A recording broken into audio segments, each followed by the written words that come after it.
O bom desempenho do gerenciamento integrado de resíduos sólidos depende de participação popular, vontade política, ou seja, querer fazer, conhecimento técnico, ou saber como fazer, pessoal qualificado e treinado para poder fazer, avaliar e refazer, recursos financeiros, ou ter como poder fazer.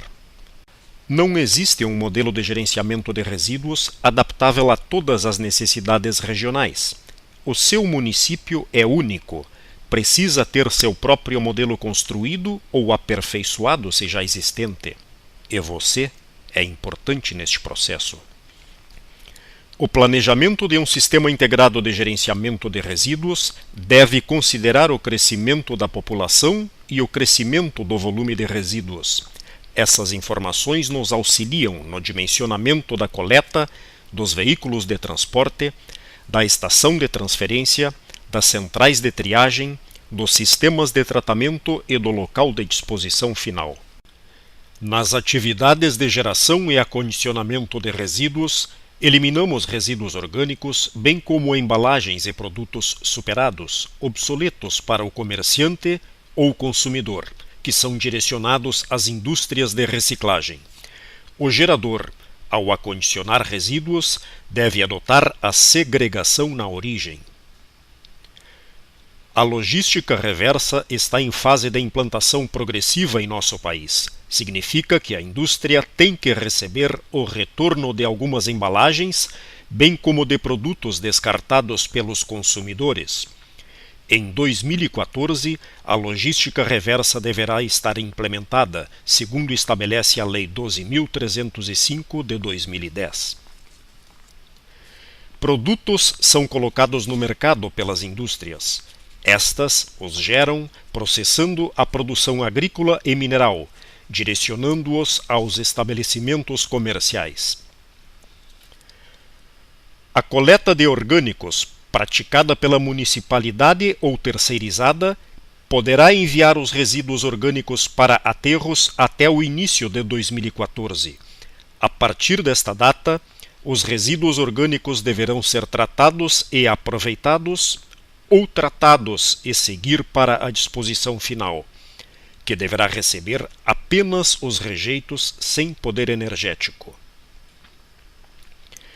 A coleta seletiva praticada pela municipalidade ou terceirizada direciona os recicláveis descartados pelos comerciantes e consumidores para as instalações de triagem, nas quais as municipalidades praticam a desejável inclusão social.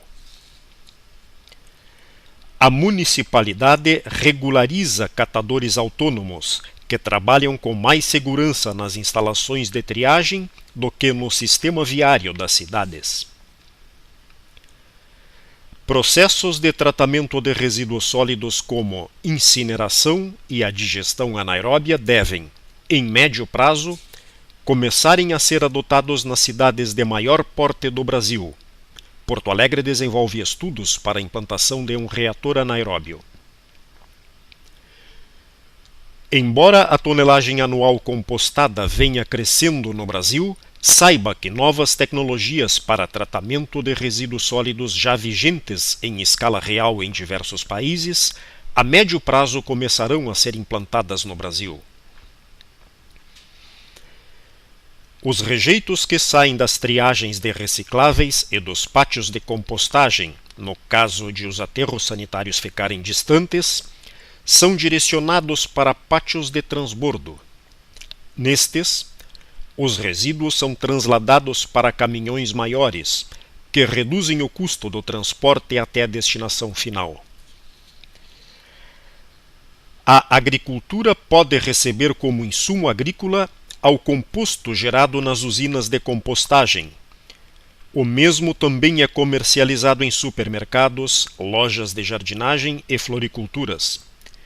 Florestas cultivadas podem absorver grandes quantidades de composto.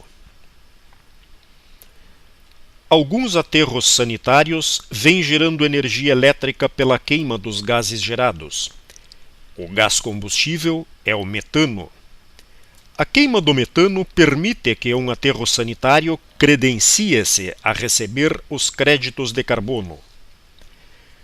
Quando os aterros deixarem de receber resíduos orgânicos, a quantidade de metano gerado sofrerá grande redução. Dentre os fatores que afetam a geração de resíduos, podemos destacar a taxa de crescimento populacional, que deve ser atualizada a cada 4 anos pelas municipalidades, a condição socioeconômica, devido à correlação, mais renda, mais resíduos, o fluxo turístico, festas populares geram picos na geração de resíduos, as novas embalagens, saiba que já circulam plásticos biodegradáveis ou fotodegradáveis que devem ser dispostos na bolsa de orgânicos. A sazonalidade, que ocorre em cidades balneárias, onde a população de verão é até 10 vezes maior que a população fixa. Mesmo em pequenos municípios, é desejável pelo menos um profissional com curso superior vinculado ao setor de resíduos. É desejável que a maioria dos funcionários tenha curso técnico. A qualificação deve ser incentivada pelo município. A organização do sistema de gerenciamento deve contar com pelo menos estes 2 setores. O setor de planejamento engloba 2 partes. A parte administrativa, responsável pelas tarefas de expediente, protocolo, arquivo, comunicação, controle de material e pessoal, além de organizar campanhas de educação ambiental. E a parte técnica, encarregada de efetuar análises, projetos e pesquisas. O setor operacional é composto pela coleta e transporte, pela limpeza e pela disposição final. Há uma resistência à aceitação da taxa de coleta de lixo. A mesma considera a região fiscal do imóvel, a área edificada ou a área total do terreno baldio, a utilização do imóvel, que pode ser residencial, comercial, industrial. Esta pode ser feita por empresa ou órgão público específico. A mesma deve ter função específica. Especialmente para a disposição final, os consórcios são incentivados, sendo até condição para obter financiamentos. A terceirização ou concessão pode ser total, ou seja, envolver todos os segmentos da operação do gerenciamento de resíduos. A legislação federal, estadual e municipal relativas aos resíduos sólidos são amplas. Neste curso, pela abrangência territorial do mesmo, trataremos das leis federais.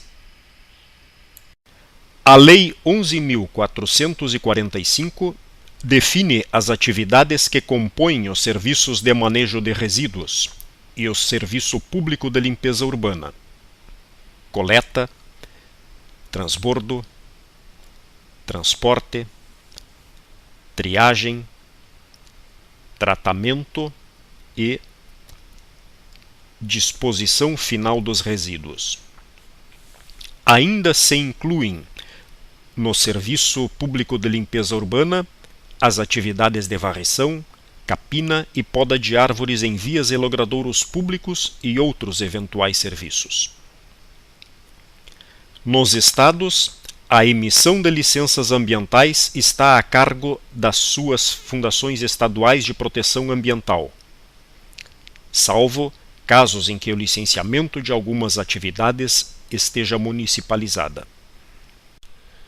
Iniciativas vêm sendo adotadas para reverter a dura realidade que tínhamos nos lixões. Procedeu-se ao cadastramento dos catadores pelos serviços sociais das municipalidades, como em Foz do Iguaçu. Estas iniciativas conduzem à tão desejável inclusão social. Dentre as vantagens das cooperativas de catadores podemos citar: geração de emprego e renda, resgate da cidadania dos catadores e moradores de rua, menores despesas em programas de reciclagem, organização do trabalho dos catadores, redução de despesas com a disposição final, uma vez que o volume de rejeitos a dispor no aterro diminui. Você sabia que a atividade dos catadores de materiais recicláveis já é uma profissão reconhecida pelo Ministério do Trabalho?